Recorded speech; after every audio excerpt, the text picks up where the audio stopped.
අද වීඩියෝ පටන් ගන්න හවස 3ට. මම දැන් තමයි කඩේට ගිහින් ආවේ. මේ දවස්වල අපි ගෙදර හැමෝටම සනීප නෑ. ඉතින් මම අද කියා මට කැම්පස් එකේ හින්දා මම අද කියා කඩේට පොඩ්ඩක් ගිහින් එන දෙයට දැන් තමයි ගෙදර ආවේ. හෙට අපිට HR exam එක. හෙටින් first sem එක second year එකේ first sem එක ඉවරයි. ඒතකොට හෙට exam එකට වැඩ කරන්න තියෙනවා. පාඩම් කරන්න තියෙනවා.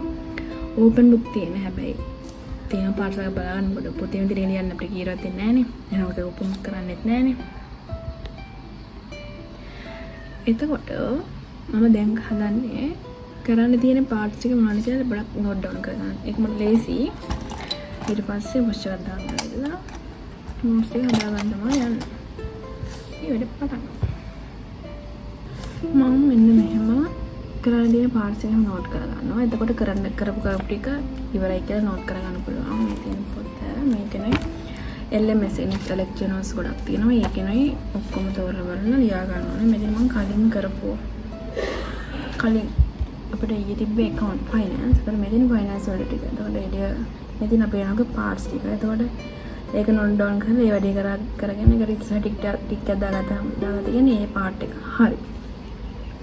දැන් අද එතකොට HR සමාදන් තියෙන්නේ. මම ඒතකොට දැන් HR එකේ කරන්න ඕන ටික ලියාගත්තා.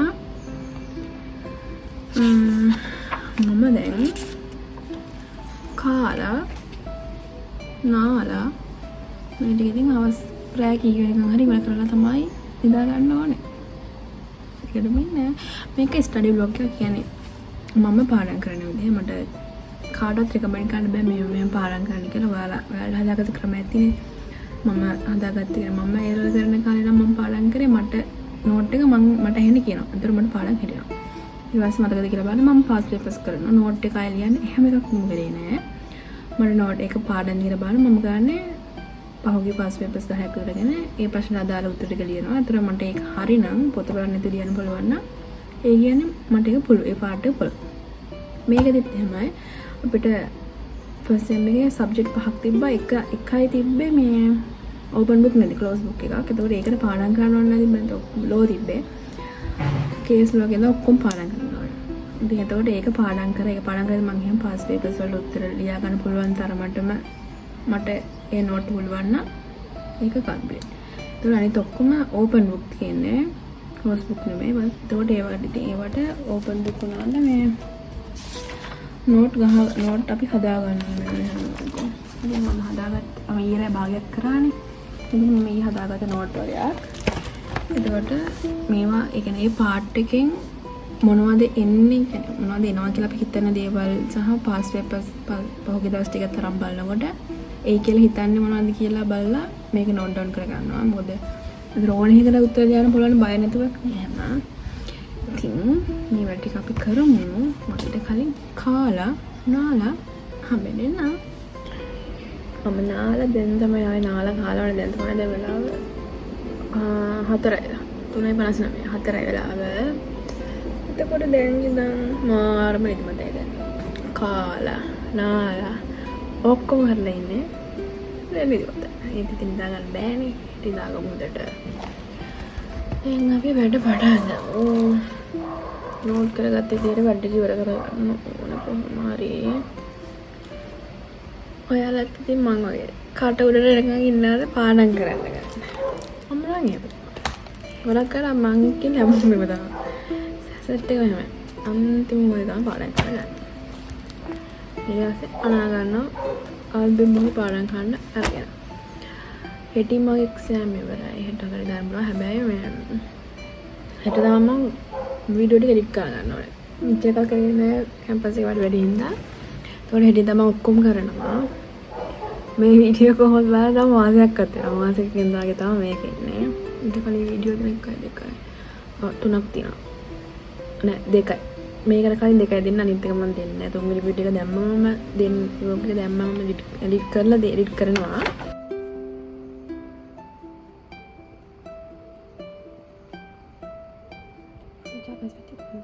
And you know, the organization expects one to deliver.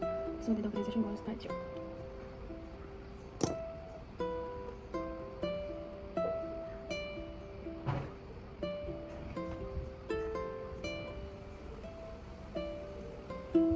All programs must be present for performance to happen.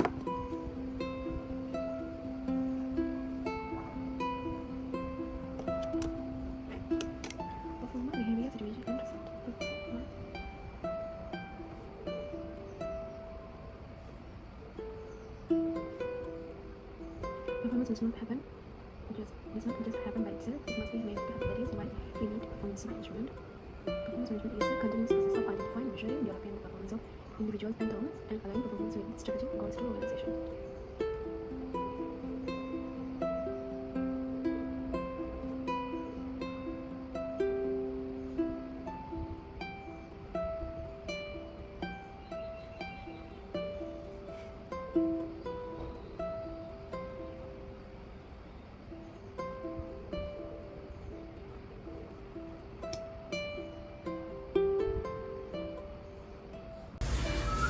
දැන් වෙලාව හයි 52යි භාගයක වෙලා ඉන්න තෝරගන්න තියෙන්නේ මම ෂෝට් එක හදාගත්තා කියන්නේ කරන ඕනකට ගෙදරක් අරගෙන හරදාගෙන බර්ඩ් එකේ ෂෝට් එක හදාගත්තා දැන් මම ගන්න ඕනේ PDF print out ගන්නවා ලියන කරදර වෙලාවක් නැහැ එහෙනම් මම ඒක print out ගන්නවා ඔල්රෙඩි විතරක් අතින් ලියා ගන්න කියලා හිතුවා අර එනමයි කියලා ඉතින් ඕනම දෙයක් විතරක් මම අතින් ලියාගෙන අනිත් ඒවාම ගන්න print out මම දැන් print out කරනවා print out ටික ගහගෙන ආවා අර ගත්ත පොඩ්ඩක් lessons අපි හතක් තියෙනවා හතේම ගත්තා හතේම දැන් මේකත් අර කියවලා short down ගහ ගන්න ඕනේ දැන් වෙලාව 7:05 එතට ගියා පැය එයාලා ගහගෙන අපේ සෙට් එකේ ඉන්නවා 6ක් විතර ඉන්නවා ඒකේ 7 දෙනාගෙන තියෙන සබ්ජෙක්ට් එක අර හොඳටම පුළුවන් කට්ටිය එහෙම ඉන්නවා හරිද එතකොට HR එහෙම මට ටිකක් තේරෙන අඩුයි එතකොට සෙනවිර තේරෙනවා ඉතින් දැන් මම මෙයාගෙන් අහගන්නවා මේක කොහොමද මේ අරද මොනවද බලා ගන්න ඕනේ මොනවද ඉම්පෝටන්ට් දේවල් කියලා බලා ගන්න. ඔයාලට පෙන්නන්නම් එයා මට කියා දෙන ඒවා ටික. දෙදී oral warning, written warning, suspension හොඳ දේවල් පැත්තෙන් punishment දෙනවා නැත්නම් නෑ හොඳ විදියට. suspension without pay, transfer ඔය වගේ දේවල්. negative approach එක නිකන් සම්පූර්ණයෙන්ම නැති කරලා organisation එකට එන්න බැටත් කරන එක. ඊට පස්සේ අපි යනවා monitoring. දැන් මෙතන discipline monitor කරන්න එපා. හරියට වෙනවද කියලා. ඒකට අපි use කරනවා observation, customer complaint, workplace difficulties, employee grievances over. ඊළඟ අපි යනවා මොකක් හරි misconduct එකක් වුණාම කොහොමද ඒක investigate කරන්න කියන එකට.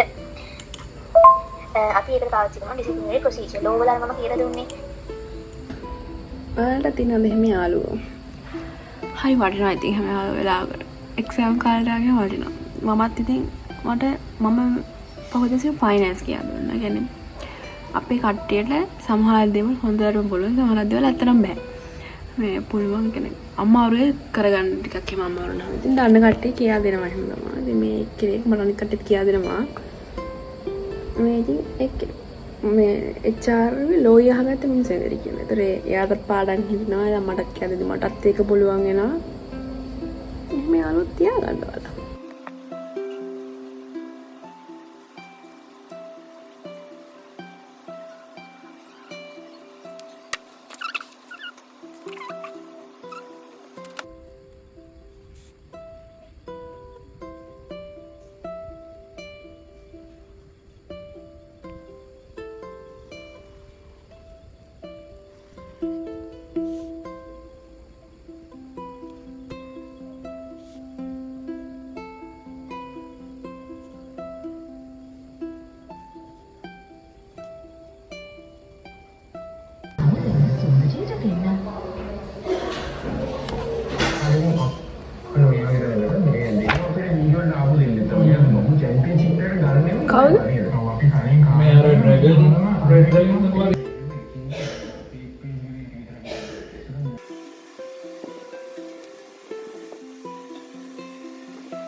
GPD නම් කියලා විවේක ගන්න කියලා.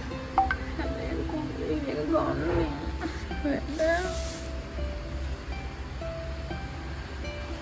ඔන්න මගේ මේසෙ තත්ත්වය.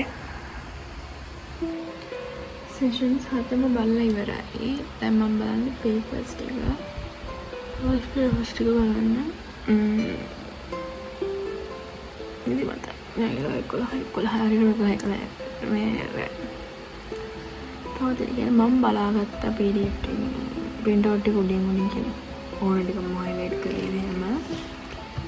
හැබැයි මේ පොඩි තැන්වල පොඩි ඕල් එකක් තියෙනවා. මම ඒක සෙනගිනුත් අහගත්තා. හැබැයි මම හිතනවා මම පුළුවන් වෙයි කියලා ලියන්න.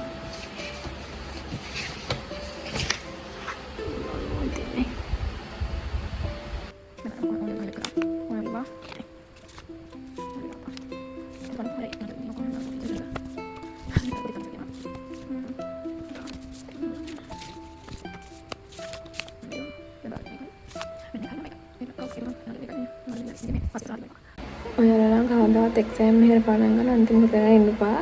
ඒ ලෙවල්ස් පස්සේ. ඒ ලෙවල් වලට මට මීට වඩා බයක් තිබ්බා.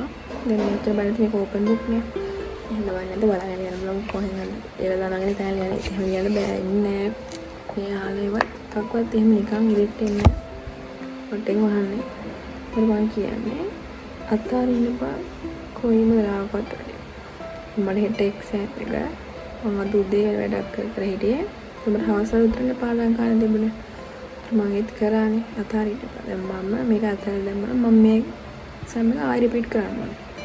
වැඩක් නෑ. එහෙනම් පුළුවන් තරම් මම try කරනවා. පාස් වුණොත් එහෙමයි ෆේල් වුණොත් ආයෙ කරනවා. උත්සාහ කරන්න. ඒකයි වැඩේ. ඔයාලත් එක්සෑම් නිකන් අතාරින්න එපා. එක්සෑම් ගන්න ඕනද? අන්තිම වෙන අන්තිම මොහොතේම පුළුවන් තරම් වැඩ කරන්න. අනිවාර්යයෙන් දිනුවක් තියෙනවා.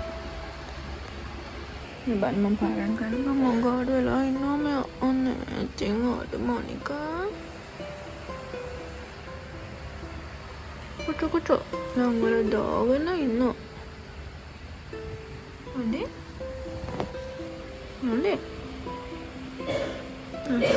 ඒක මම පාරම් කරලා ඉවරයි. ඉතින් ඔක්කොම ඉවරයි. ඇති දැන් ඉතින් මම තනි 15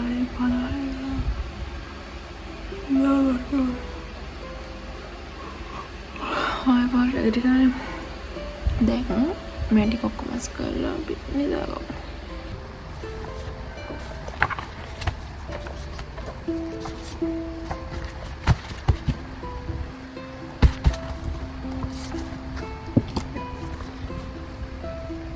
ඔක්කොම කරා.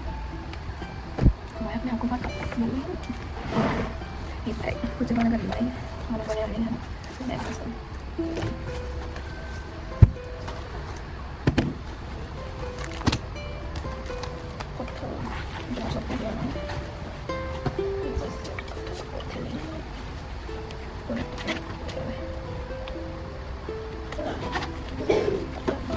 aku dia rasa dia kena jalan pada smart awal. Memang dia banyak aku dia lagi tahu dia.